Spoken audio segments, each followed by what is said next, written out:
The ballroom shimmered with light, yet the place they gave me was shadowed. My chair sat at the so-called table of honor, but it was tucked behind a marble column wrapped in white roses. From where I sat, I could see little more than the edges of the stage, the blur of sequined gowns, the constant flashing of cameras.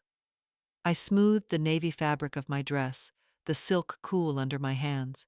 My pearls lay softly against my collarbone, understated, chosen with care. I had wanted to look dignified, not loud, yet in this room my simplicity marked me as small. A voice drifted past, low but sharp enough to cut. "Who's that woman?" Another answered with careless laughter. "Oh, must be some relative. She doesn't look like she belongs here." My stomach tightened. I kept my gaze steady, refusing to let my eyes betray the sting. Around me, glasses clinked, waiters swept by with towers of champagne, trays of lobster tails and caviar that sparkled under crystal chandeliers. The guests were almost all from her side, men with the hard polish of commerce, women draped in jewels heavy enough to anchor them. Politicians shook hands like they were sealing deals, not celebrating a marriage. And always, always their eyes returned to Chloe. She stood in her gown of glittering stones, a crown of white roses framing her hair, her smile wide enough to command every camera. The spotlight did not only fall on her, it clung to her like a second skin. I shifted slightly, but the roses at the column blocked the view. It felt deliberate, as though even architecture was enlisted to remind me of my place. My son laughed beside Chloe, his head bent toward her father's words, his arm resting lightly at her back. He did not glance in my direction. For an instant I wondered if he even noticed where they had placed me. Whispers floated again, closer this time. Two women were leaning together looking at me, and they said, "Some aunt maybe, distant, not important." Their words brushed against me like cold air. I pressed my lips together and lifted the glass of champagne to steady my hand.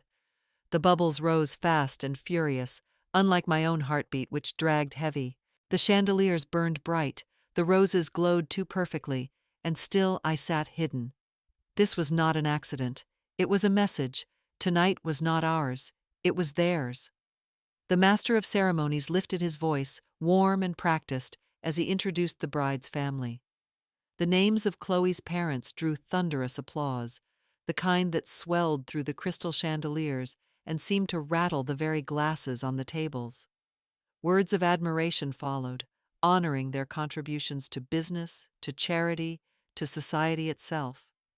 I sat rigid in my chair, my hands folded neatly in my lap, as if the correct posture could shield me from what I already knew was coming. Then the moment shifted. His tone softened, the rhythm broke. And Daniel's mother, Mrs. Margaret Sinclair. Nothing more. No applause followed. The silence was brief, but it rang louder than the ovation before it. I nodded politely as though it were enough, though my skin burned. From the side, Chloe leaned toward her friends, her jeweled hand lifted as if to hide her mouth, but her voice carried clearly. "She is Daniel's mother, but she doesn't really do anything. She just lingers around."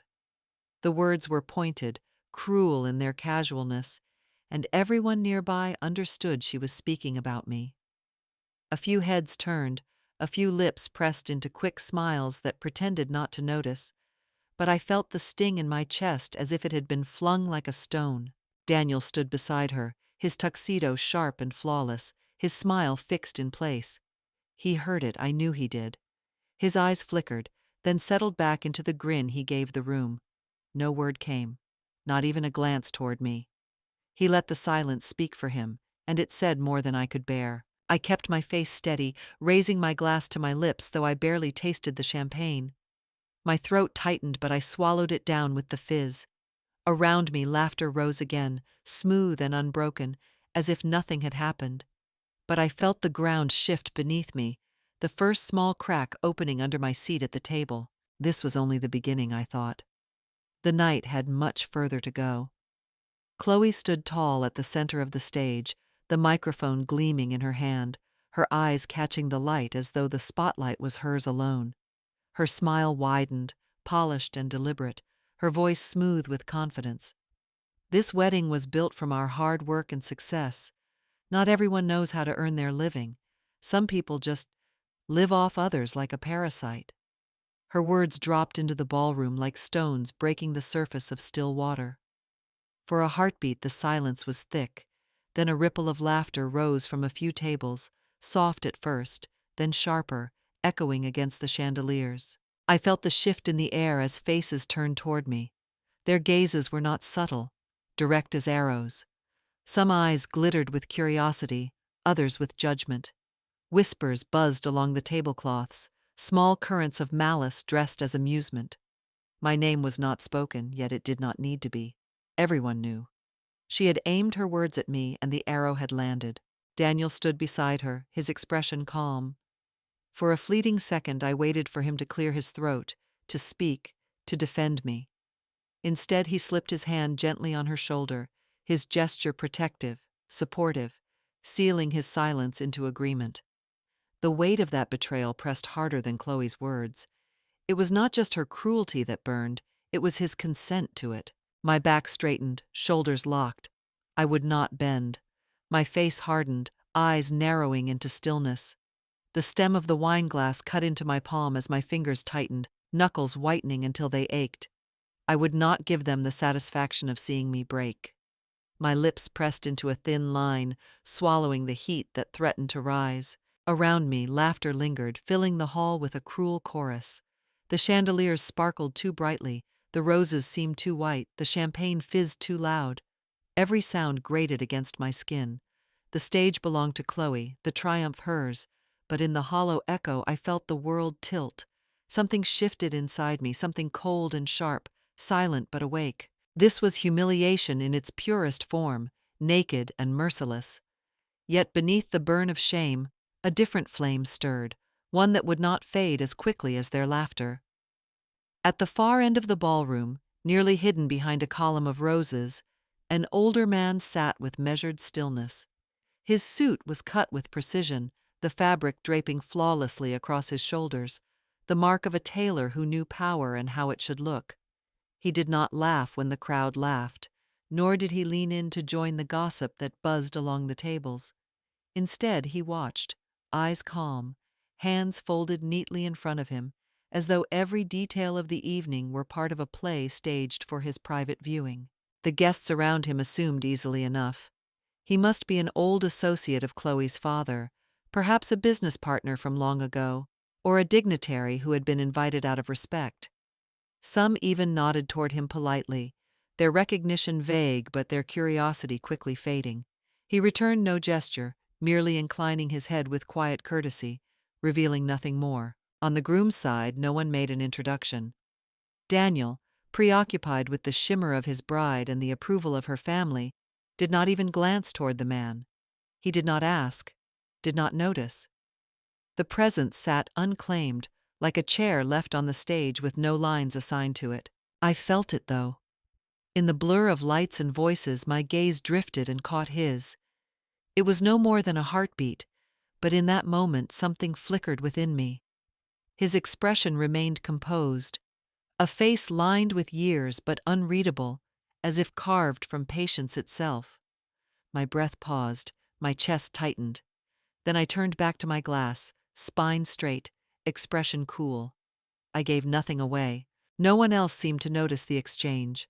The music swelled again, champagne flowed, Chloe's laughter rang across the hall. Yet beneath the glitter, a quiet note had been struck, one that hummed low and steady, unheard but present. From the time I was a girl, I was taught that dignity outweighed display.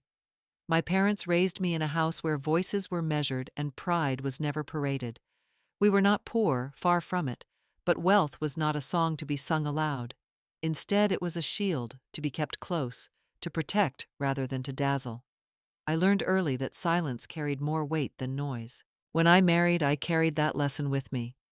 My husband preferred glitter, but I chose restraint. Our home was warm, not ostentatious, our gatherings simple. I never felt the need to remind anyone of the fortune my mother's family had built, or the land we still owned. Such things were anchors, not ornaments. They steadied me, they did not define me. After he passed, I remained true to that path. I wore navy and gray, not scarlet or gold. I gave to charities quietly, with no gala, no newspaper photograph. Money, I told myself, is not for boasting, it is for protection. It guards the family name, it safeguards dignity. I lived by that creed even when others mistook me for a widow of modest means. Neighbors called me reserved. Some acquaintances called me dull. Even relatives assumed I was just getting by, managing to live but never thriving. I let them believe it. There was no reason to correct them. To the world I appeared like a woman with little beyond memories and a single house to keep. They saw a life that was sufficient, perhaps even fragile. But in truth, I owned more than most could imagine. Properties scattered in quiet neighborhoods, investments tucked beneath different trusts, accounts that had grown with careful patience. They were not prizes to flaunt. They were fortresses built stone by stone. I never advertised them, never allowed them to become part of idle gossip. Tonight, as I sat in that glittering ballroom, their whispers stung, yet part of me held still with knowledge they could not see. They thought me small, forgettable, a mother to be dismissed. What they could not know was that I carried power quietly, like a blade kept hidden in its sheath. Daniel had never known the weight of hunger, never felt the sharp edge of cold in a room without heat. I made sure of that. From his first steps, I gave him every comfort I could, every chance a boy could need. He wore clean clothes, ate meals prepared with care, and studied in schools where his future seemed certain. To him, life was steady, reliable, safe. Yet when he grew, his eyes shifted. He measured me not against the sacrifices I had made, but against the glitter of his wife's family. To him, my quiet house, my modest gatherings, my refusal to flaunt wealth became proof of smallness. He compared it to Chloe's world of diamonds and champagne, and he decided where power lay.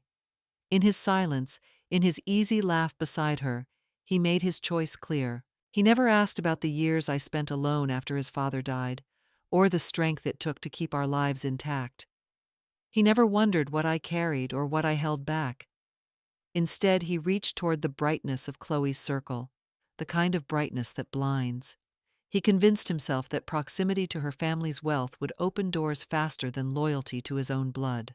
In his eyes, I became something else.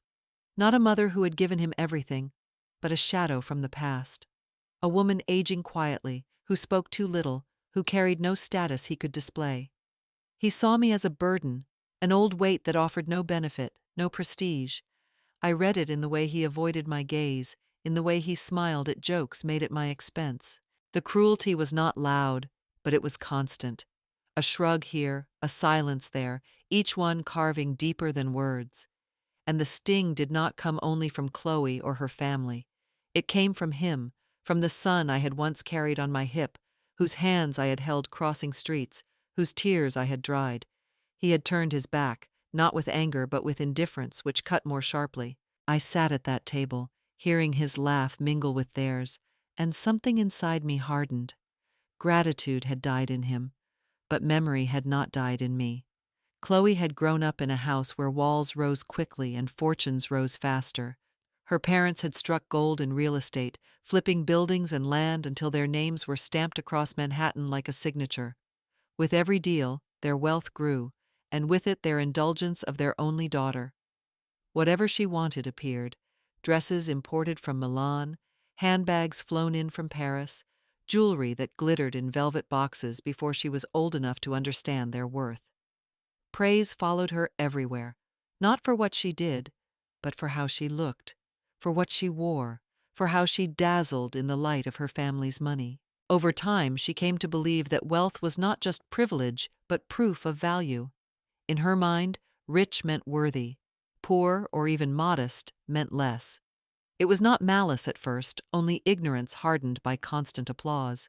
She carried herself with the certainty of someone who had never been told no, who had never been measured by anything other than shine. That certainty shaped the way she looked at me. To her, I was a puzzle she had no patience for, a mother-in-law who wore pearls instead of diamonds, navy instead of scarlet, who arrived quietly and left without spectacle. She could not comprehend that dignity could outlast display. Instead, she looked at me with eyes sharpened by disdain, as if my simplicity were a flaw, a lack. She wielded that disdain with precision. In gatherings, she slipped remarks like blades hidden in silk. She would smile sweetly while saying Margaret prefers quiet evenings. She has no taste for society, as if my restraint were weakness. She lowered me without ever raising her voice, and the crowd would laugh politely, glancing toward Daniel for confirmation. He rarely contradicted her. Sometimes he smiled, sometimes he stayed silent, both of which fed her confidence. With his unspoken agreement, Chloe painted the story she wanted, that her family's fortune was the pillar on which Daniel now leaned, and that I, his mother, was nothing more than an afterthought. She was vain, yes, but her vanity was laced with cruelty. For her, reducing me was not just entertainment.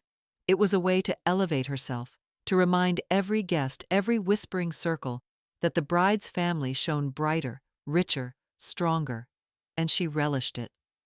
I sat there in that ballroom and felt the weight of two worlds pressing against each other. On one side was the world my son had chosen, Chloe's world, where money was a costume to be worn loudly, where every gesture was meant to draw applause. Their laughter was too sharp, their champagne glasses lifted too often, their words always circling back to power and prestige. Daniel had slipped easily into that current, smiling in the same practiced way, measuring himself by how bright he looked under their lights.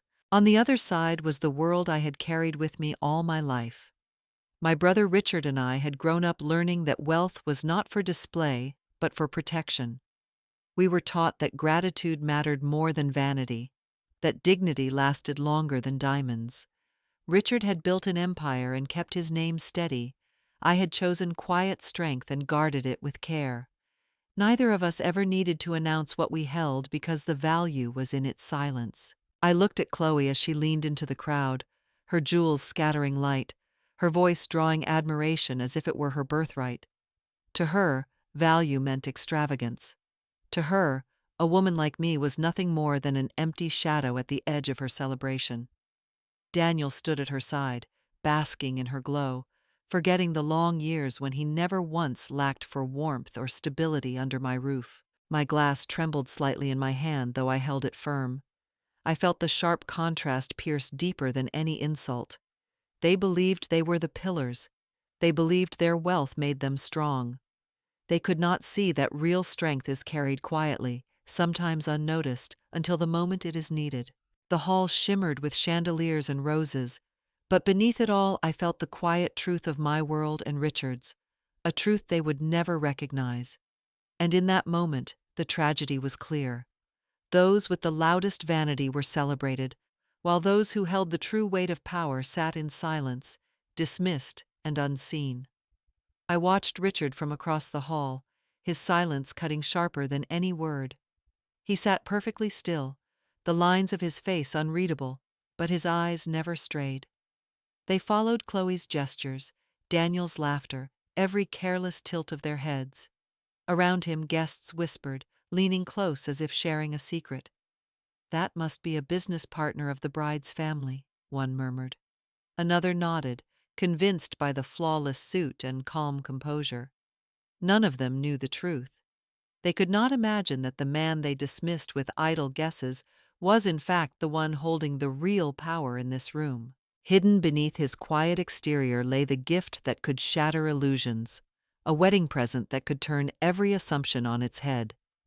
I felt the weight of his gaze, and for a fleeting moment, I almost wished he would rise and speak. But he remained still, waiting, watching, letting their arrogance grow unchecked.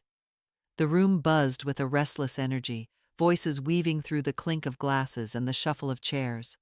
Chloe's words still lingered in the air, bitter and sweet all at once, leaving behind ripples of whispers that darted across the tables. I caught a few glances softened with pity, a shake of the head from someone who still remembered Grace, but they were drowned out by the sparkle of admiration that clung to her. Most eyes stayed fixed on the bride, dazzled by her jewels and the confidence in her smile.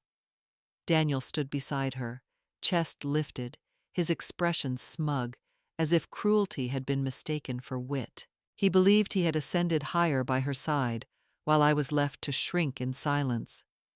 Chloe glowed brighter with every camera flash, convinced she had secured her family's triumph.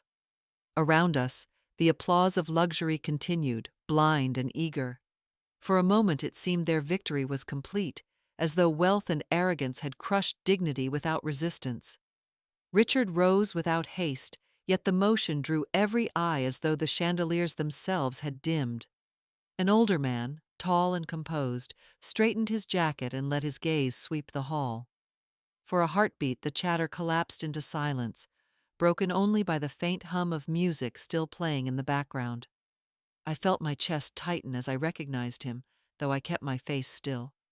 Around me whispers sparked. Who is he? Why is he speaking at this wedding? Guests shifted in their seats, puzzled, assuming he must be some longtime partner of Chloe's father. A business ally granted the honor of a few words. Daniel looked unsettled, his brow furrowed, his hand hovering near Chloe's as if to steady himself. I knew he had never seen this man, never once imagined his presence. The truth pressed hard against me, but I said nothing. The man cleared his throat lightly, not loud, yet it carried. The weight of his voice had not yet fallen, but the room already leaned forward, waiting. It was a moment stretched thin, a pause filled with expectation and doubt. He spoke with a steady voice that seemed to settle over every corner of the room. I am Richard Sinclair, brother of Margaret Sinclair and uncle of the groom. The words fell with quiet clarity, yet they struck the hall like thunder. A collective gasp rose, a wave of disbelief rippling through the guests. Daniel froze beside Chloe, his mouth parted, eyes wide. In that instant I saw the boy he once was, stripped of his practiced charm, shaken by the truth he had never been told.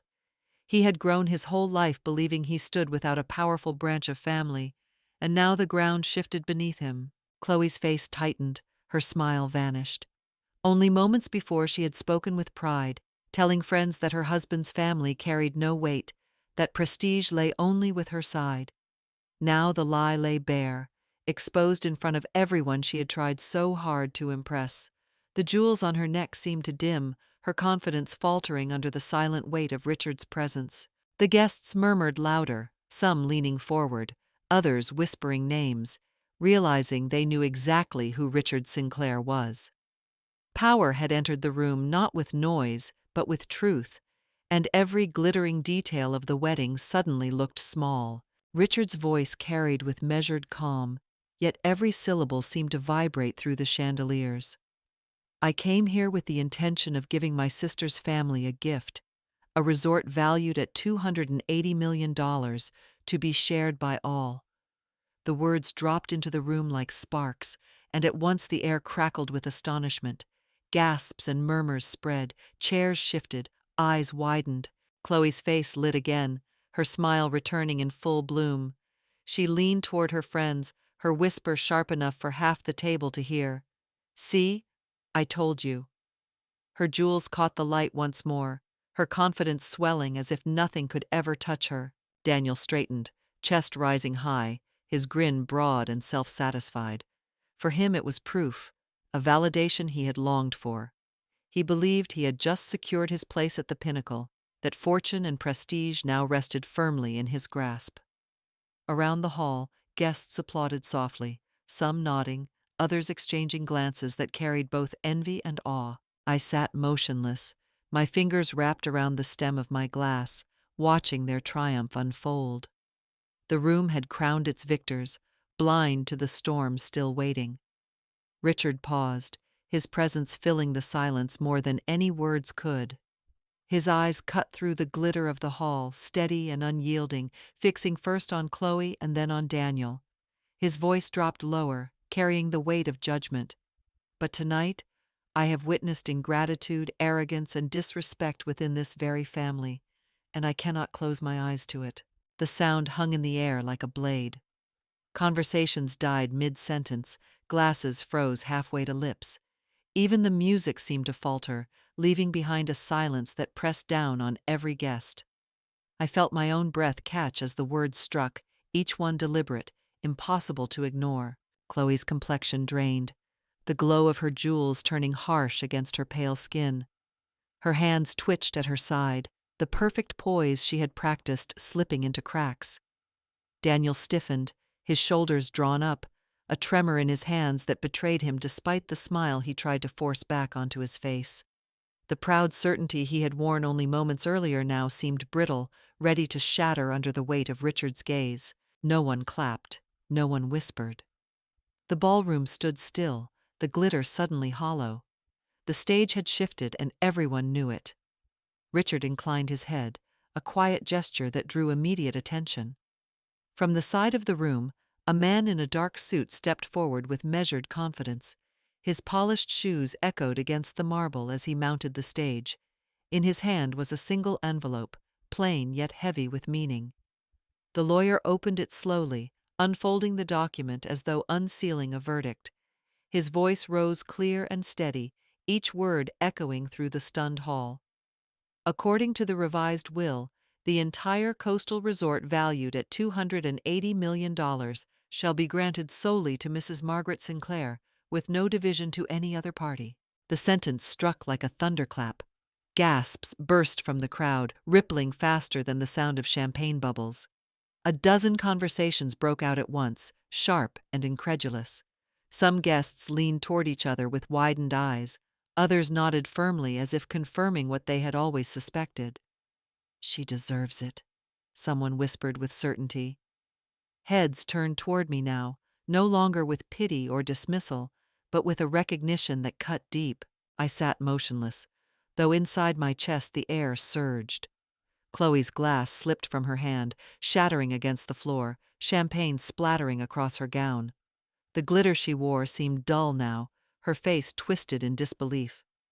Daniel stood frozen beside her, his pride drained away, his body rigid as though he had been struck. The ballroom no longer glowed with their triumph. The balance of power shifted in an instant, the applause and laughter of earlier swept away by the weight of truth.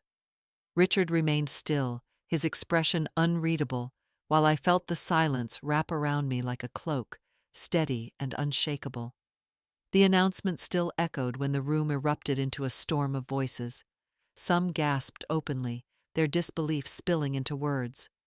Unbelievable, the whole resort just for her. Others leaned back with thin smiles, their whispers sharp enough to cut. So much for the bride's arrogance. Laughter followed, hushed but undeniable, weaving through the heavy air. Flashes burst from cameras, sudden and relentless, as if every guest had turned into a reporter. Phones rose above tables, screens glowing, messages already flying into the digital stream beyond these walls. I could almost feel the ripple spreading outward, the story leaping from one hand to another, carried into the endless chatter of the city. Chloe stood frozen, her face drained of triumph, every second of silence captured by lenses that would not be kind. Daniel tried to steady himself, but looked like a man caught in a wave too strong to fight. Their grandeur was crumbling under the weight of public eyes, and no curtain could hide it now. I remained seated, my hands still on the glass before me. Around me, the ballroom no longer belonged to them. It belonged to the story that had just been rewritten, a story that no camera could ignore. Chloe's face flushed crimson, her jewels shaking against her collar as she snapped. "She doesn't need it," her voice shrill enough to pierce the quiet. "An old widow like her can't even manage such a property. It should have been ours." The words cracked through the hall, louder than the music, louder than the whispers. A stunned silence followed, as if the chandeliers themselves had frozen.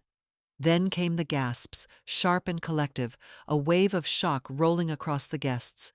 Eyes widened, lips parted, and every camera lifted higher to capture the bride unraveling.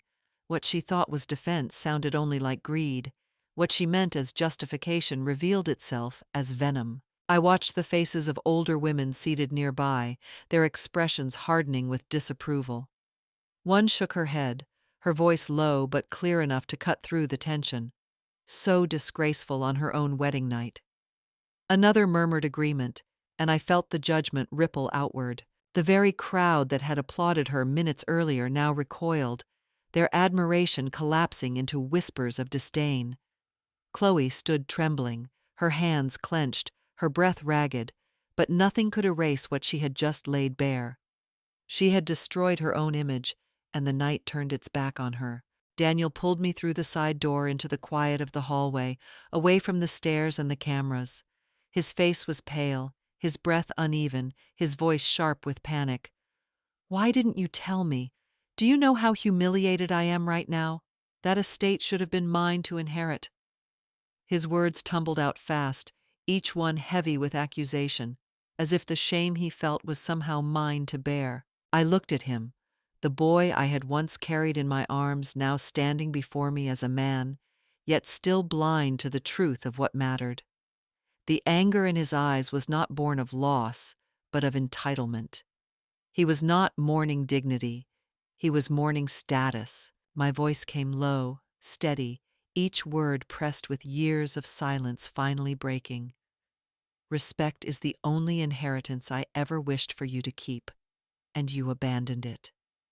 The words left me like steel drawn from its sheath, cold and unbending. He faltered, his mouth opening then closing again, no sound finding its way out. His shoulders sagged, his defiance crumbling in the weight of my gaze. For once there was no smile to mask him, no arrogance to shield him. There was only a man stripped of words, left small before the truth he had long ignored. I held his eyes until he looked away. The silence between us was not empty. It was final. When Daniel and I stepped back into the ballroom, the air felt sharper, every whisper still hanging like smoke. Richard moved toward us with the calm stride of a man who never needed to raise his voice to command a room. He stopped at my side, his presence filling the silence, and spoke with steady authority. "Wealth without gratitude is a curse. Tonight you showed me why she alone deserves it." His words were not loud, yet they carried to every corner of the hall, clear and undeniable. I felt his hand rest firmly on my shoulder, not as comfort but as acknowledgement, a gesture that told everyone present what words no longer needed to explain. The weight of it was solid, public, irreversible. Around us the shift was immediate. Guests who had once leaned toward Chloe now straightened, their faces turning toward me with newfound respect. A murmur swelled into nods, then applause, a sound that grew louder as more voices joined. Some rose from their seats, clapping with conviction, as though eager to distance themselves from the arrogance they had just witnessed. I stood still, my hands folded, my eyes steady. I did not bow, I did not smile. I let their recognition wash over me without reaching for it.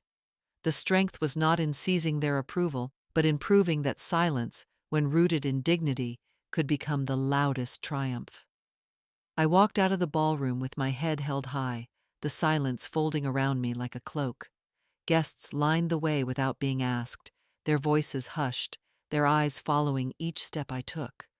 The whispers reached me, soft but certain, words of admiration spoken not with pity but with respect. Behind me, Chloe lowered her head, her once bright face frozen in a mask that could no longer hide her shame. The jewels that had dazzled now seemed heavy, dragging her down. Daniel stayed silent, his eyes cast to the floor, too afraid to meet a single gaze. The proud son who once laughed at my expense now looked smaller than he ever had, shrinking in the shadow of truth. I kept my back straight, my pace steady, each movement deliberate. The doors ahead opened slowly, and I stepped forward with a calm that was mine alone. In that moment the contrast was undeniable. I, the widow once dismissed as useless, now walked at the center of dignity. They, who had mocked and flaunted, trailed behind in silence, diminished before the eyes of all. The reversal was complete. The night no longer belonged to them. It belonged to the truth that had finally spoken. The weeks after the wedding passed like a quiet storm settling, and I left the city behind. The coastal resort, now mine alone, became more than property. It became a sanctuary. I did not fill it with guests or turn it into a spectacle.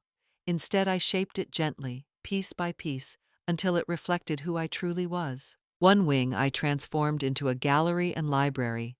The walls carried my own canvases, colors I had once hidden now free to breathe. Shelves stretched wide with books I had collected over years but never had the time to revisit. There I spent mornings with a brush in my hand, evenings with pages turning softly, the ocean breeze drifting through open windows. Another corner I gave to others.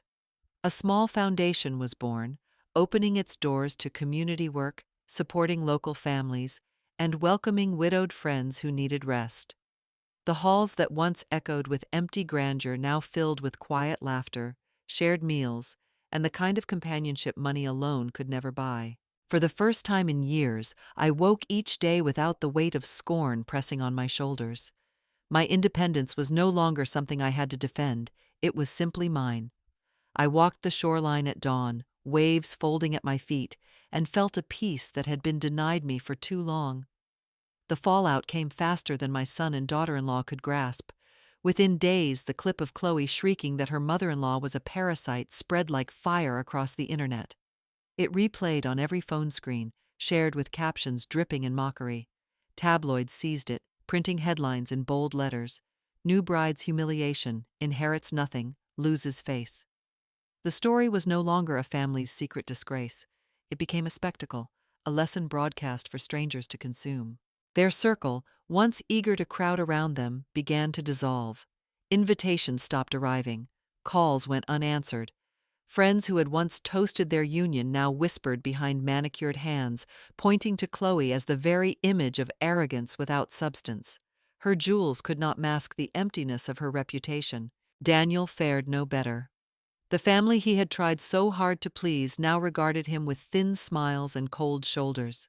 They saw him clearly at last, a man with no claim to wealth, no authority over property, living only on borrowed pride. The respect he believed he had secured vanished overnight. At home, the cracks widened. Chloe's voice rose sharp with blame. "You should have managed your mother," she snapped, as if silencing me could have saved her. Daniel bit back, accusing her vanity of ruining everything, her hunger for applause turning the night into disaster. The love they once displayed for cameras soured into nightly arguments, their marriage becoming another stage for bitterness. And still the world watched. Every article, every whispered rumor, every online comment added salt to wounds they could not hide. Their downfall was not private. It was public, relentless, and merciless. Daniel came to me more than once, his knock at the door tentative but his eyes filled with the same hunger I had seen at that wedding. He spoke quickly, his voice dressed in pleading but lined with expectation. "If you let me manage the resort," he said, "it will prove I can handle responsibility. Or perhaps you might share part of it with us, so the family name stays strong." His words wrapped themselves around excuses, but at their core they were the same as always, a demand for what he believed was his by right. I listened without interrupting, my hands folded in my lap, my face calm. I had no anger left for him, only clarity. When he finally stopped, waiting for my concession, I answered in a voice low but unshaken. "I gave you life. Respect was the only inheritance I asked in return. You chose otherwise." The words hung heavy between us, more final than any door I could have closed. He blinked as though struck, his shoulders sagging under the weight of what he would never reclaim. For the first time he seemed to understand that the distance was not made of property or wealth, but of choices he had made and could not undo. Daniel said nothing more. He rose slowly, his face pale, his steps unsteady as he walked away. I remained where I was, still and steady, knowing that silence had spoken more than 1,000 lectures ever could. The sun was sinking low, painting the horizon in shades of amber and crimson. I stood on the balcony of the resort, the sea stretching endlessly before me, its waves folding and unfolding like a memory I could not quite touch. In my hand, the stem of a glass rested lightly, the deep red wine catching the glow of the last light. The breeze carried salt and silence, and I let both fill my lungs. For years I had been invisible, pushed to the corner of rooms, spoken of as if I were less than whole.